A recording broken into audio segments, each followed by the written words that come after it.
Yeah, well, this is a problem. Moderate Islam is still radical. Islam is a very, very radical and violent ideology. There are no Muslims that will be pro-Israel. Woe when everyone speaks well of you. Cheap grace is what Dietrich Bonhoeffer called it. You know, there's a war raging for the hearts and souls of your kids. And you have to be shrewd as serpents, gentle as doves. You have to see it. You need to learn to spot it for what it is. You know, God's given you authority. Use it. This way, your faith is deeply personal, but it cannot be private. It is the normal position of men and women who love God stand against injustice. My hope is in no government or political system. My hope is in Jesus Christ.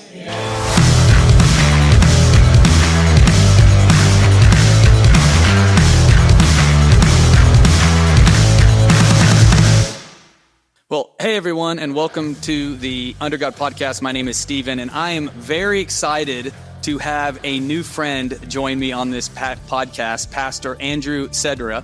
He pastors in Australia, and I thought it would be just a great opportunity. We're going to do a series of these, talking about different issues. What's blown me away about Pastor Andrew is his clarity on what's happening. You know, he's in Australia, we're in the United States, and I think sometimes people that are outside of our context can actually look in and they can see things that we miss. And so I'm very excited to have Pastor Andrew here. Thank you so much for joining us, Andrew. Thank you for the honor, Stephen. I'm super pumped to speak to you guys. One nation, under God, indivisible. I've been actually preaching about that last week. The American Constitution and the Australian Constitution. You guys wrote it perfectly under the allegiance of the flag. One nation, under God, indivisible. In the Australian Constitution, it said, humbly relying on the blessing of Almighty God. So you kind of see the awesome theme of humility, of dependence on God, but more than anything, you see that sense of being under God and not next to God, of being under God, which we're heading at the moment. We are no longer, I think, looking at America with the crazy Jezebel-Harris election. You can clearly see... You're talking about Kamala Harris, I'm guessing. Kamala Harris. Yeah, yeah, okay. Sorry. It's a synonym. It was a synonym. I was following you. We need to call Jezebels when we see them. Jezebel Harris. And you can clearly see that America, under this particular ideology and direction, it's not under God. It's not even next to God. It's above God. Yeah. Which is the cry of every communist leader. Like Karl Marx said, I want to dethrone God and get rid of capitalism.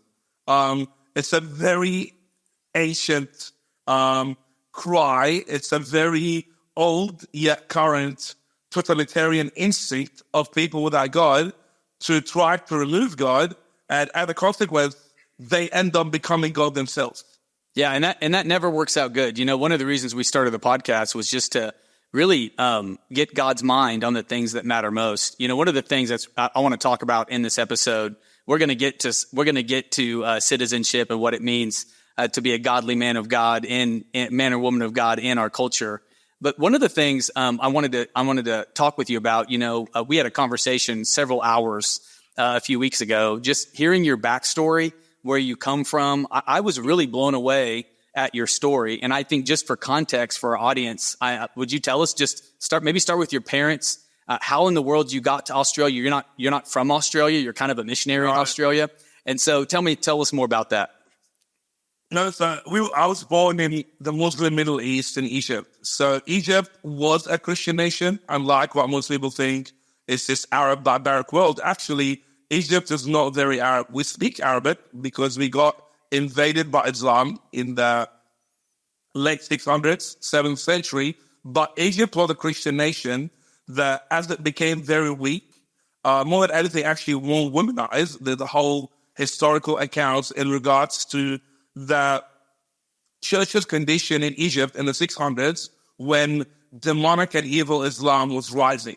The accounts where pastors were arguing over very small issues. They lacked moral clarity. The church wasn't fully involved in the public square. And as a consequence, Egypt became a very, very, very weak nation. Actually, what happened at that moment of time when Muhammad rose up, the emperor of Egypt, or the leader of Egypt, he ended up sending him a Christian slave who became his sex slave. She was called Mary the Coptic, or Coptic Mary. So I kind of came from a world that became Islamized in the last 1400 years, to the point that we went from at least 90% Christian, and I'm being very conservative, it was way more than that. Now it went from 90% Christian and the rest were pagan and Roman. Now it's up to 90% Muslim and 10% Christian. So in the last 1400 years, we saw the fall of Egypt, a very great ancient civilization. From a Christian perspective, you had the Nicene Creed was developed around that area. You had Father Athanasius, who was one of the church fathers that wrote the Nicene Creed. You also had Augustine of Hippo, who was in Algeria and Libya, which is up next to us in Egypt, who are now 99% Muslim. And then you also had the church in Constantinople, the capital of Christian world, who is now Turkey, who is now 99% Muslim. So we saw across the Middle East and across Egypt and Algeria, Israel, the systematic oppression, demonization, killing, butchering, and then it became more peaceful. We had that Christians and people who are not Muslim have to pay al-jizya, which was like a non-Muslim tax. And eventually across the 1400 years, with enough bullying, enough suppression, enough oppression, the whole Muslim Middle East went from Christian to Muslim, not by preaching, but by power. Wow. So that's kind of the context of where I grew up. So my dad, he's a pastor, so he grew up preaching the gospel. But the issue is, obviously, you can't just preach the gospel. So in the Middle East, in the Muslim Middle East, when they say Islam is a religion of peace and they say freedom, they don't mean freedom. It's hilarious when you find Christians or crazy Muslims saying Jews and Christians and Muslims lived peacefully when Israel was Palestine. I'm like, no, that's not true. Jews couldn't build temples and couldn't preach, and Christians could not preach outside the church walls. Well, so, Islam means submit, right? Exactly. So Islam is a very funny word because, again, Islam exactly as left is Islam exactly as left is. Islam doesn't simply use language to communicate. Islam uses language to manipulate. So Islam is this double word. It's salam, which means peace. But when you add the beginning, Islam, it becomes peace through surrender. So it's a double word. So when they say peace, they don't mean peace. They mean peace if you surrender, peace through surrender, and peace when you surrender. So exactly, Islam means subjugation. It's subjugation through the sword. Christianity is a totally opposite ideology. We literally, our only pathway of making people Christian is to preach. And Jesus says, go into all the world and preach the gospel. Everybody who gets saved, who believes, will be saved, but whoever rejects will be condemned.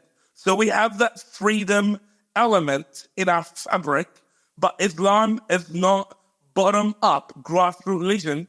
It's actually top-down. So it's state-enforced. So as a consequence, whenever they have Christians, Christians can't preach. Wherever you have Jews, Jews can't preach. We lived in a moment of time in Egypt across my life where in order for you to build a church, you had to get a presidential permission. So you literally have to get the president of Egypt to sign for a church to be built. And you're looking at maximum 30 to 40 churches built a year with a population of, back then it was 70 million, of 7 million Christians. Wow. This is the reality.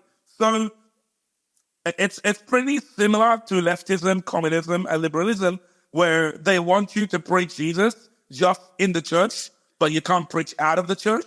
They want you to keep your faith private, but not speak faith in public. They want you to have God in your bedroom, but not in the government. It's the exact same parameters. It's double speak.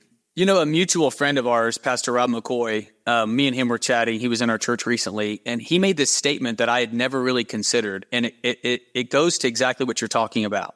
He said Islam is a political system dressed up as a religious system. Yeah. Would you agree with that? I mean, I never thought about it. Well, I said the exact same thing. Islam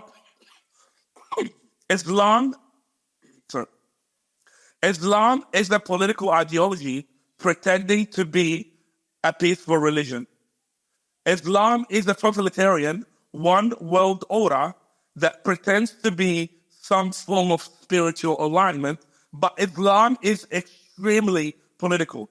In fact, the whole premise of Islam is the Sharia law. It's a law.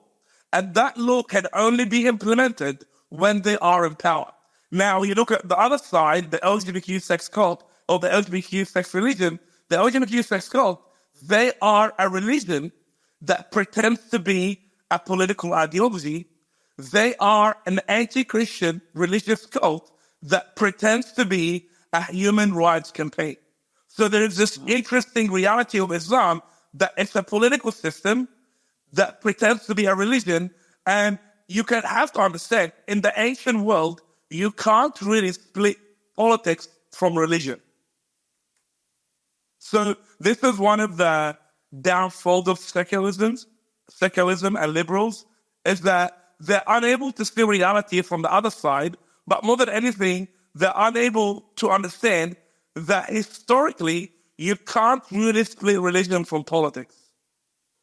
So this idea that we can bring Islam, which is a political ideology, but we're going to force them to be just a religion, it's delusion. It's delusion. And you're seeing it now across the West, across America. I was in North Carolina a few months ago, and the Gaza protesters, pro-Hamas terrorist sympathizers, they were protesting across the street.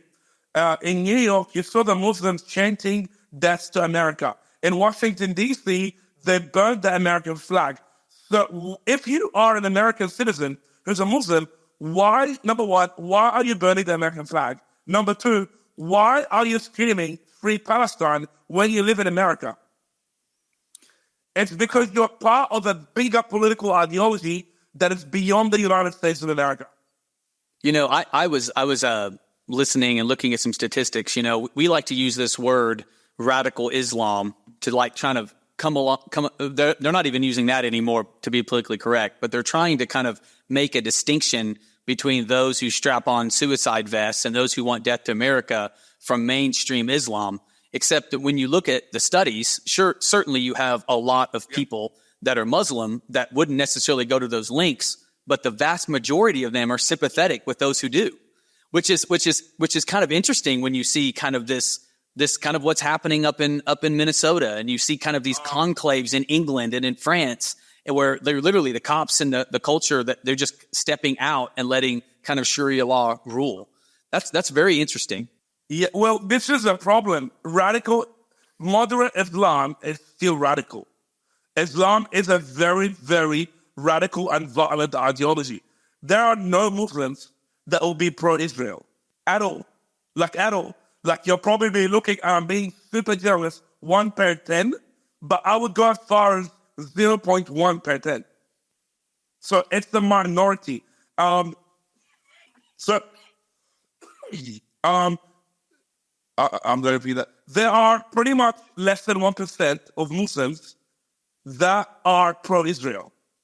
Less than 1%. And I'm being very, very generous because the whole war in the Middle East, while liberals and secularists, they try to act like it's some humanitarian crisis or some ancient geopolitical, geographical warfare. It's actually religious and spiritual for Muslims. That's why they have a united front when it comes to Palestine and Gaza, because it's intrinsic to their religion that Jerusalem is the second most holy site in Islam. But the problem is Jerusalem just happens to belong to the Jews. And Jerusalem just happened to be occupied by Christians until they took over in the 600s. So moderate Islam is still radical Islam. Until this moment, you will be very lucky to get 1 out of 10 Muslims condemning Hamas, which is a terrorist organization. Yeah, It's intrinsic to their beliefs and values. And I'm now talking about people, I haven't even talked about the worldview of Islam yet, where people have to understand, if you want to understand a Christian, you need to read the Bible. If you want to understand a Muslim, you need to read the Quran. So ultimately, you have to go to the source of information and to the divine holy text that we believe to be true. So most people, again, under secularism and liberalism, they think religious people don't believe in their holy, sacred text. We Christians, we can be a bit woke and liberal. We can do that. But Islam doesn't do that. There is no liberal Islam. There is no progressive Islam. And there is no woke Islam. So talk about that for a minute, because remember, you're talking to people. I mean, I pastor in Central Texas. I told you earlier as we were preparing to come on, it's like we were just raising our families and milking our cows before 2020 happened. And then all of a sudden we're looking around at our world and we find it's kind of like walking into a room and it's like your eyes haven't adjusted, like a dark room to a light room or a light room to a dark room.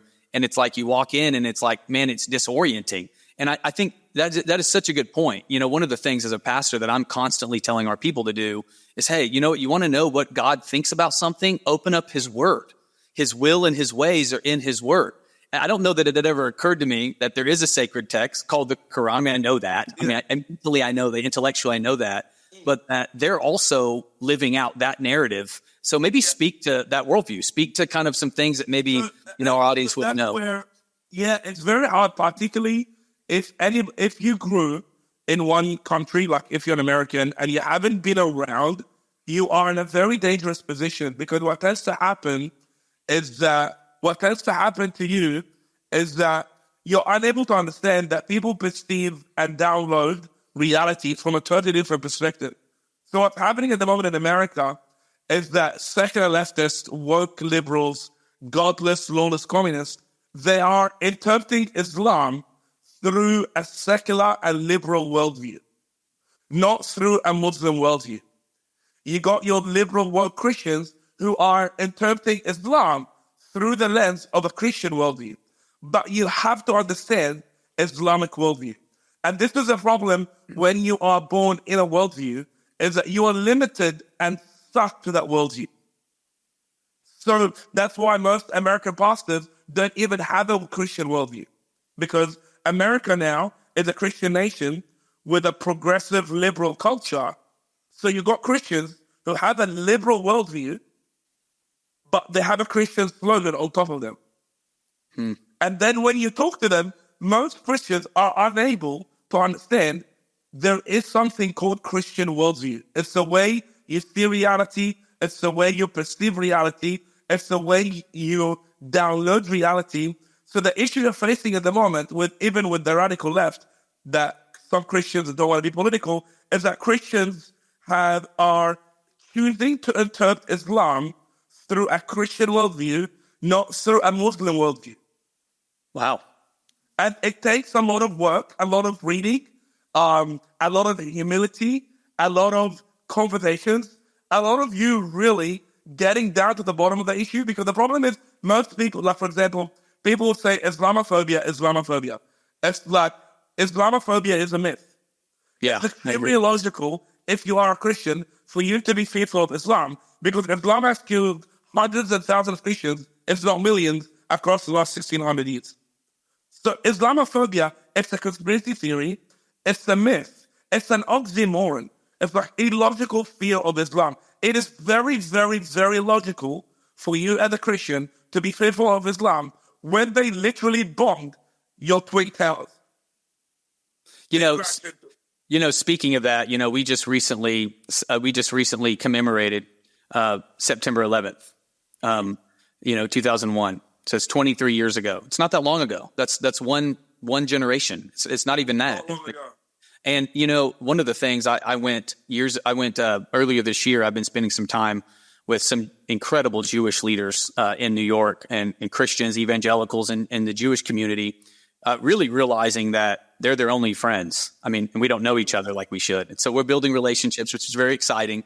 But when I was there, I'm a U.S. history buff. That's what my degree is. And I did actually have perhaps the last classical humanities education day. So I had a great undergraduate program. So I was super excited. I was like, I want to go and I want to see what they did, at the base of these towers. And I want to see. And, I went through and the grounds are beautiful. There's so much artisticness. It was there. It was actually pretty beautiful. I went through and you could see all of the designers, and you could see all the work that went into it. And I'm going through and I'm about 3/4 through and I'm realizing there's not been one mention of the ideology that led these men to fly planes into the World Trade Center and kill thousands of people. And I'm thinking to myself, surely that's going to happen. I go all the way through and I'm literally walking through the turnstile to exit.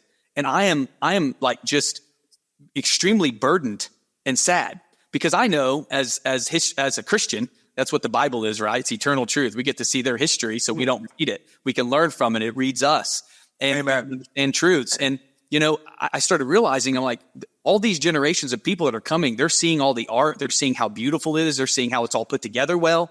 But nobody is telling them what caused this. And if we don't remember what caused it, well, what happens when you forget the past? It's going to happen again and again. It's going to happen again. Dude, it's very weird because when 9/11 happened, I was 10. I remember that moment very clearly. I was a schoolmaster. I was on my way to my schooling class. And I remember clearly that time happened. I think it was a Tuesday or a Wednesday. It was on the news. And as we were driving to my swimming lesson, and as I went to my swimming club, people were celebrating on the street. My friends, man, very, very close friends, they were celebrating. They were screaming, "Victory to Allah," and that's it. Were you in Egypt? So you were in Egypt at this time? I was 10, wow. And this is one of the few moments when I was 10 that I clearly and vividly remember. Clearly and vividly remember, because I was like, two reasons. Number one, my dad was in New York. He was actually preaching. So I was very worried about him. And secondly, I was very mesmerized by the Islamic hate towards America and Americans and Jews. Like, I was just like, what the heck is going on? Little did I know that 10 years later, or a few years later, 7 years later, I'll be immigrating to the West, and I'll be traveling to America, actually speaking about it, and looking around Hamas. And this is the thing we don't understand. The exact same people that celebrated October 7th are the exact same people that would have celebrated 9/11. My exact same friends, I still know them. I follow them on Instagram. A lot of them have unfollowed me. Very close friend of mine. They're very nice people. And again, just because someone is nice, it doesn't mean they're not evil. So this is another story that people have to understand, is that evil people are very nice. And the gospel is not about niceness, it's actually about righteousness. Wow. So all of my friends, the exact same friends that celebrated 9/11, they are the exact same friends that celebrated October 7th. So I've seen that scene replay again here in the West, except when I came to Australia, there wasn't a lot of Muslims. Now I'm looking around, I'm like, this is crazy. In Australia, when October 7th happened, down the road in Lakemba, which is like a Muslim place that I can't go to, I'll probably get stabbed, people are on the street cheering and screaming, "This is a day of victory to Allah." In Australia. 1,200 people massacred, innocent civilians, mowed down. Well, they were saying rape is resistance. Oh my gosh. Well, of course, you're dealing now with very messed up stuff. Very messed up stuff. And I'm walking around in Australia, Palestinian flags, people's Palestinian flag, free Palestine. And there are tons of videos, man. In Australia, there was gas for Jews. There was fireworks. There were people in the mosques preaching. Finally, God destroyed the Jews. And they were saying next in America. And I got to see a replay of what happened in 9/11 when I was in the Middle East, happened in Australia, except I never thought in my wildest dreams that I would move to the West and find the exact same people here. Well, they use our values against us. Yeah. I mean, by the way, that's what an infiltrate dominate, subjugate culture does. And I think sometimes it's like, I was thinking about this, we just recently studied the book of Proverbs, and in the book of Proverbs, you have the fool or the wicked. Then you have the wise or the righteous, but then there's this person in the middle. There's this person in the middle called the simple, and the simple can't tell the difference. And it reminds me of this verse in Proverbs that says it's the companion of fools that suffers harm. Yeah. Meaning that it's like if we don't wake up and see what's going on, it's going to be this middle place where we're going to suffer the most harm. And I just heard that, yeah. I did a sermon on this concept of simpleton, which is pretty much stupid. There is a condition within the American church and the West that they are training people to be stupid. Like it's mind-blowing. And when you start to talk about the deep, controversial, complicated, and dense topics, they have trained people to be theologically inconsistent, mentally stupid, and very simple-minded. So it's mind-blowing as I post stuff, and people post to me, love thy neighbor. Jesus said, love your enemy. We have conditioned people to be theologically simpleton and to be mentally stupid. So we go to church and we don't address the real life issues. So this is how we end up with this massive rise of secular Christian, or I would call them communist Christians. They're the Christians that believe that the church shouldn't speak about politics. Yeah. White dudes for Harris. Yeah, white dudes for Harris. Yeah. Yeah. It was crazy. Or Christians for Harris. I was like, really? So crazy. It's this simpleton condition is very predominant in America and the West. And I'm not Pentecostal myself, but I do believe this simpleton condition was propagated by hyper-spiritual Pentecostal churches. And in the last 40 years, they conditioned people to be very spiritual, but at the same time, not very intellectual. Wow. So people will speak in tongues, fall on the floor, I speak in tongues, I'm not sensationalist, and they will bark like dogs. But when it comes down to it, they actually cannot put a proper statement together about biblical morality. So you got abortion. The problem we have at the moment is that a lot of Christians believe abortion is healthier. It's crazy. That's not a conspiracy. No, I know. I mean, we fight it even in our church. I mean, even in Texas, there's so much. One of the things I want to do, Pastor Andrew, because I want to talk about. I'm going to talk about the culture of death. We're going to do a few more episodes, and we're going to really dig down into that. But I think how you've allowed you're really helping us just kind of open our mind to what's going on with Islam. What I'd like to spend as long as you have talking and unpacking is what would be like. You talked about worldview.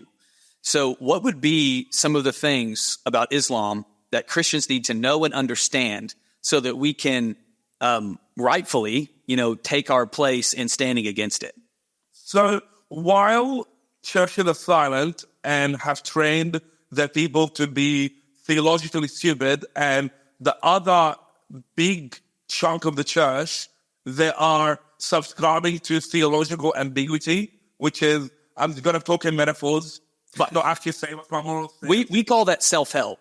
I'm gonna teach real light and kind of a tractional church growth model. Don't rock the boat. Don't hit anything too heavy or difficult. Yeah. I mean, that's essentially that seeker model. Black Lives Matter, they're going to say Black Lives Matter, which is ridiculous. So on one side, they're very theologically ambiguous, but when left-wing causes come, they're very proud about it. Like, I'm surprised how many liberal, woke, celebrity pastors were very loud about George Floyd, but not very loud about abortion. Yeah, said nothing about the Roe being overturned. 50 years. So, nothing. So for some reason, they always are left-leaning. And for some reason, they only support secular causes. So abortion, not really. Sexual perversion, not really. Kids being indoctrinated with the gay agenda, not really. Kids butchering their body parts. I'm like, so this is very weird because you said you're apolitical, but when it comes to the BLM stuff, you jumped sides. And when Trump does something you don't like, you condemn it. but then you say you're apolitical. Yeah.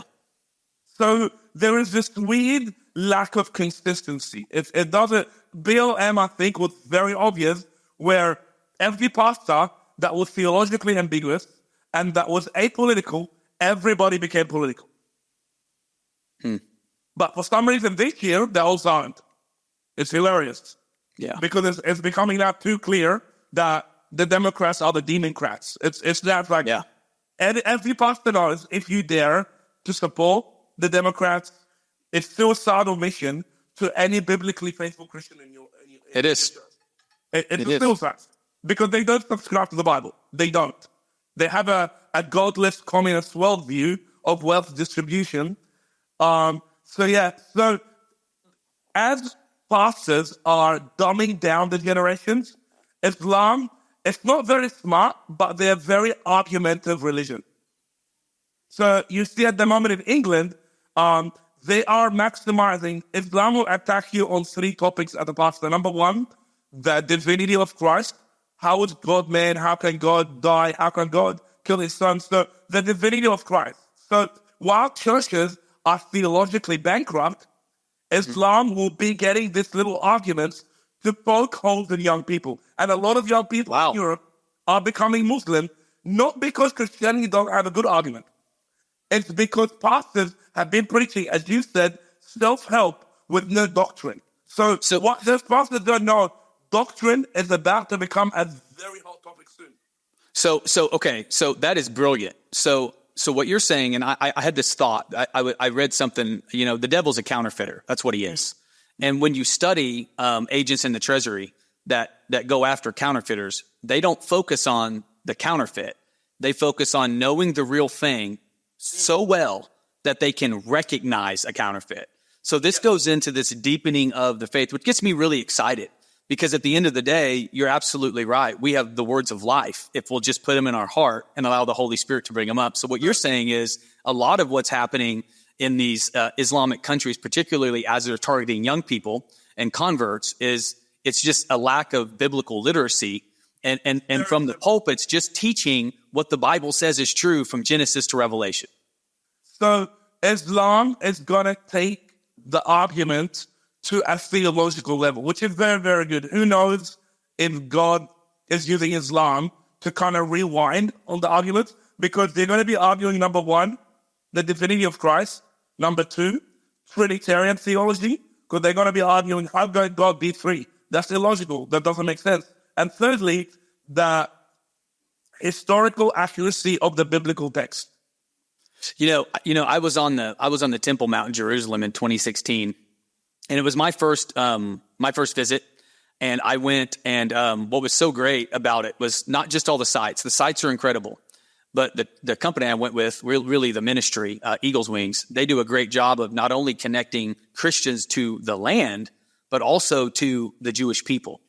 And I'm going to tell you, it'll mess up your theology when you're standing at the base of the Second Temple where they're praying. They've prayed for hundreds of years, and you feel the same Holy Spirit there that you feel when you exercise your prayer language or when you're deep in worship.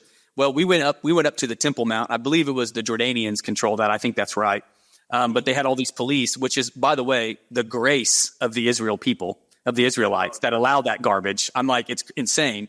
And I'm sitting there. And if they're in charge, Christians would not be touching that thing. Oh, well, it's crazy. Oh, it's crazy because I'm there. Yeah. No, by the way, it was charged in 16. It was charged. Something had happened. No women were allowed up there. It was a very charged time. And my tour guide was a observant Jew, great man, but he was talking about the history. What was interesting is the police started coming over and started essentially engaging him aggressively. And man, literally, Andrew said this.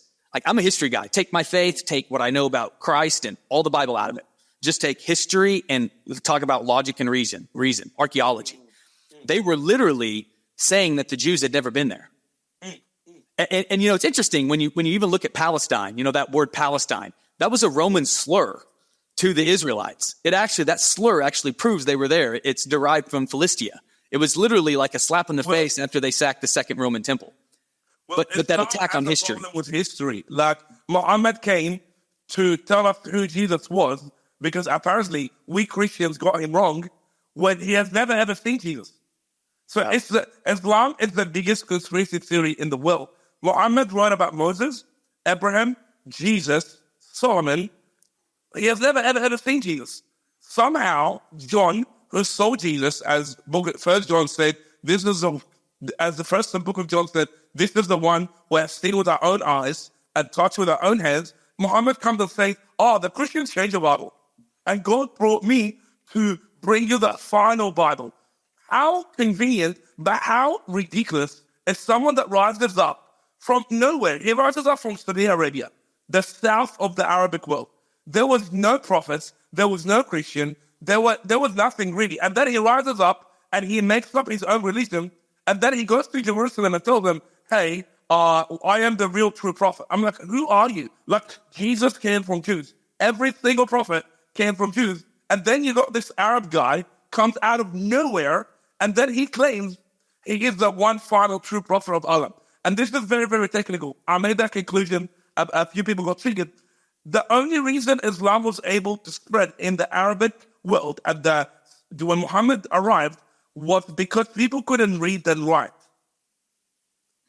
Islam would have never, ever, ever been able to be spread by preaching in Egypt or Israel because both of them are very educated, are very intellectual. They had theological schools when Muhammad arrived. It was 600. They had the Nicene Creed. So Islam couldn't even spread in Europe. It had to spread in an area. It was literally a desert, uncivilized barbarians with no any connections to the outside world. And in that vacuum, nature abhors a vacuum. You see this warlord rise up, and essentially, and it's interesting because that's totally the devil. The devil's never had an original thought. He always twists and manipulates the good thing that God has. And so, what I'd like to do, Pastor Andrew, if you would, let's say you're talking to Christians in the United States, maybe even zoom in, Christians in Texas. I mean, you know what they say about Texas, right? You know, it's not the United States of America. It's Texas and its 49 sisters. That's what we say. You know, and so you're talking to just ordinary people. They get up and go to a job. They're looking at what's going on in the Middle East. They're looking at what's going on all around them. These college campuses, all of this flaming up thing. And to your point, and I love what you said here, I think the mistake here is we look at Islam through a Judeo-Christian lens. Yeah. But that's a mistake. And so how would you say Christians, pastors, you know, just any reasonable person that doesn't want their country to burn, how would you say that we should see Islam? And is there anything that we should actively do? Well, I would say get your congregation and your church very ready theologically to defeat that beast. And the reason I say that is because, like, I was in New York in the beginning of the year, and the amount of Muslim illegal immigrants I saw, they were everywhere. I'm not sure if you were there here, and you kind of saw, well, just look all the hot dogs and bagel trucks across all of New York. I spoke to them. I speak Arabic. And I literally was like, hey, man, when did you come here? And he said to me, I crossed the border 2 months ago. And I called the other guy. I was like, hey, I've been here for 2 weeks. I just got this job. And I asked all of them, and all of them said to me, they just crossed the border in the last few years. Wow. They can't even speak English.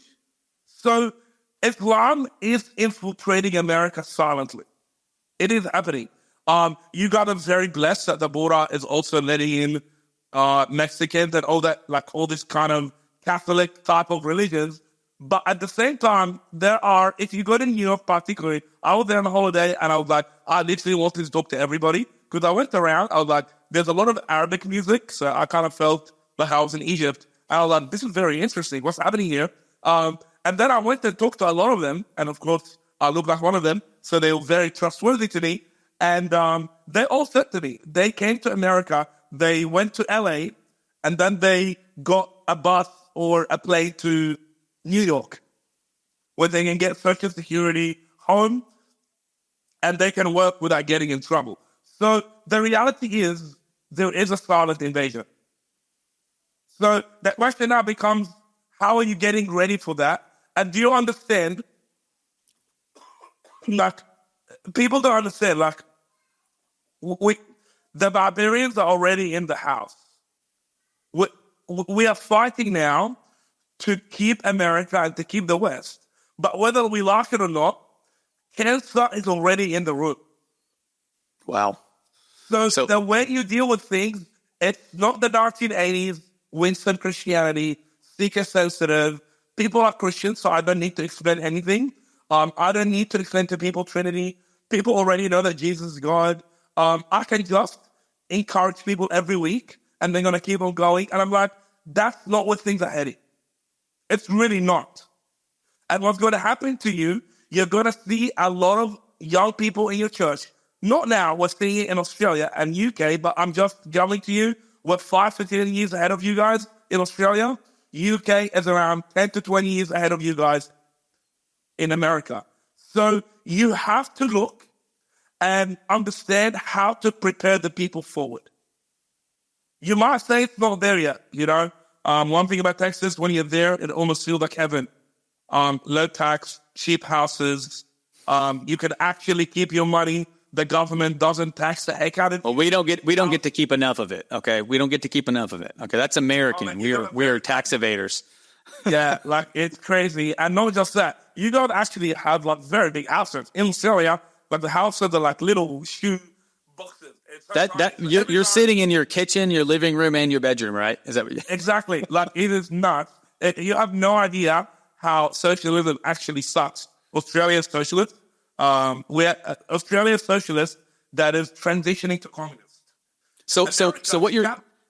Yeah. So no, that's great. And you know, there is a transition, and it happens really slowly and then all at once. And I love what you said, because one of the things, if I'm hearing you correct, you correct me if I'm not, is I always tell our people, you never rise to the occasion, you fall to the level of your preparation. I think what happened during COVID, I think, lots of bad things, lots of things were exposed. I personally look back and I go, thank God, because I didn't see any of that. And to be honest, I mean, I teach the Bible boldly, especially on the social issues and I mean, everything. I mean, we're very mainstream, but I think there's a level of intensity that you have when the enemy's at the gate, or then you have when you're just kind of like, oh yeah, that's out there. Yeah. Like, I'm intense, but I try to be fun and funny at the same time. That's why I like to make jokes. You are, by the way. I've had several conversations with you. I try. But it's like, me and my family were scared to our life. So this concept of Islam being dangerous and not having the freedom to preach the gospel and potentially going to jail for posting a post, this is, for me, it's not a conspiracy. So when I see that happening in America and the West, I'm like, oh, I've been from there. I've immigrated from there. In fact, I can hear for the freedom that people take very lightly and that people take for granted. So my urgency to people is that once the law passes, once an invasion happens, once you lose the power, there's nothing you can do. And this is not a conspiracy. Like, if I go to Egypt now, I'll be killed for what I'm saying right now, or go to jail at least for 10 years. Now, what would you do if you are unable to preach the gospel unfiltered and to actually do a comparative study of religion in America, and you're looking at 3 to 10 years jail? What are you going to do? So reality changes a lot. So what I'm saying to people, whatever you think is a conspiracy and it's very far away, it's not as far as you think. It's actually a lot closer than you think. Like, if you guys get Kamala one more time, you guys are in big trouble, most likely irreversible trouble. And there does come a moment where cancer spreads so much that you can't undo it. Like, can you imagine 4 more years of open borders, 4 more years of the demoralization of a nation, 4 more years of attacking freedom, 4 more years of intimidating pastors and leaders? Can you imagine what's about to happen? I don't think people know. It's so slow, as you said, but when it happens, it's very quick and very sudden. Wow. Just like COVID. In a few hours, you have to shut down your church, and you didn't have an option. Thank you so much, Pastor Andrew. I'll be honest. I am I'm looking forward to even continuing this issue, and we're going to talk about several. You know, we're going to get to the communist, which, by the way, is really what all of this is about. Yeah. You know, we're gonna dig into the church and pastors and how Christians need to engage. I want to leave with this question. Now, you're Australian, right? You're a citizen Australian, right? Are you a citizen? Okay. So you're a citizen there. You escaped from Egypt. If you were in America, and let's say there were two candidates on the ballot, Donald J. Trump and Kamala Harris in November, I'm just wondering, who would you vote for? Well, it's very simple. Like, vote your biblical values. And it's extremely obvious that the Democratic Party, the Demon Party, they have built their platform on killing babies, sexual perversion, destroying family, butchering kids' body parts, the demonization of Christianity, kicking God out of the public square. They hate the Constitution. They're not pro freedom of speech. It is so obvious. Like, you really, when people, I said to you, America in the last 30 years, there was this very liberal crew that they all said to you, the liberal pastor, they all said to you, vote your conscience. And I'm like, I don't trust my conscience. Vote the Bible. I trust the biblical morality. Yeah. I'm like, what do you mean vote my conscience? My conscience is so messed up. I like what God hates. I hate what God likes. So it's very simple. You need to vote your biblical values. And as an American, you are very blessed that you actually get to do that. I grew up in a country where you couldn't vote. There was one person on the ballot that wins every single election. So this concept of me voting biblical morality, that is a blessing, a privilege, and an honor, and a reality that most Christians across time, space, and culture have never ever had it. You just happen to be part of that 1% of people that actually get to get your faith involved in politics, and you don't go to jail for it. So I would say you cannot vote for the Democrats and Jezebel Harris. You can't. You cannot vote for the Democrats and Jezebel Harris, who have made their platform secularism, killing babies, pride and perversion, the gay agenda and the indoctrinated little kids, butchering kids' body parts, hating white people, stoking the division of false racism that most of it is dealt anyway, open borders, paganism, feminism and the destruction of family, the demonization of masculinity, and making men act like women. I'm pretty sure it's very obvious which side is demonic. Yeah. And in this election, you are voting for the lesser of two evils. That's the reality. Yeah. No, I think that's or Republic, pseudo or Christian, not Christian, but who somehow relate to Christian morality, which is very common in the Bible. If you look at King Cyrus, he wasn't a Jew who helped the Jews to build the temple. Donald Trump is someone who God is using at this point of time to help Christian Americans to not lose their country. Whether you think he's a Christian or not, it doesn't really matter. God is using him for a time of this to give you a push, because most elites and billionaires want you out of the public square. Like, I'm always very mesmerized by how God is raising people like Donald Trump and Elon Musk, who are not very Christian, but they somehow subscribe to Christian values. And God is using them as vessels to protect the church and to build the church and to make America free again. Yeah. Well, we got to get out. 80. Common in the Bible. There are so many. This is the thing. When you look at the Old Testament, the amount of kings that helped the people of God that were pagan, they were everywhere. So we're voting at the moment over policy and not personality. It's very simple. Pick godly policy, not personality, because you're not going to marry Donald Trump. So you don't need to worry about it. It's pretty good. We need a bodyguard for Western civilization. It's pretty good. Amen. Hey, Pastor Andrew, thank you so much for taking the time. Before we go, It was really fun. it's going to be a blast. I can't wait to dig deeper into some of the other things. You're such a blessing, not to me and our church, but also to the body of Christ. I really appreciate you. Where can people find you if they want to follow you on Instagram, find out more about Echo Church? Instagram, Andrew.Sedra, Facebook as well, Andrew Sedra, or Echo Church. All platforms, just go Andrew Sedra or Echo Church, you'll be able to find us. We're very censored, and we're also getting a misinformation bill on Monday. So they are vaccinating the internet, as they said, to remove that content. So well, we'll get on there and we'll get on there and we'll share it everywhere. So thank you. I'll be posting a lot of information. We'll definitely be posting this podcast and giving you, putting you on as a collab. And you're also going to be visiting us at Vintage Church in the new year. So I'm very excited. It's an honor. I'm very, very pumped to meet you in London, Texas. Enjoy a bit of meat, watch the big houses, and enjoy a little bit of capitalism. Well, hey, we'll have plenty for you when you come here while it still lasts.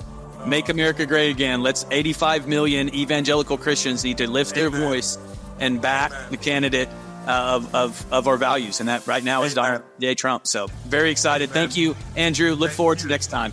Hey, have a good one. See ya. Alrighty. Thank you so much for joining us today on the Under God podcast. If you enjoyed today's episode, don't forget to like and leave us a review. Your support helps us reach more people with our content. You can stay connected with us on True Social, Facebook, Instagram, and Getter. And don't forget to subscribe on Rumble, Apple Podcasts, YouTube, and Spotify so you never miss an episode. You can also access show notes and other resources on our website at undergodpodcast.com. See you next time, and remember to think biblically about the things that matter most.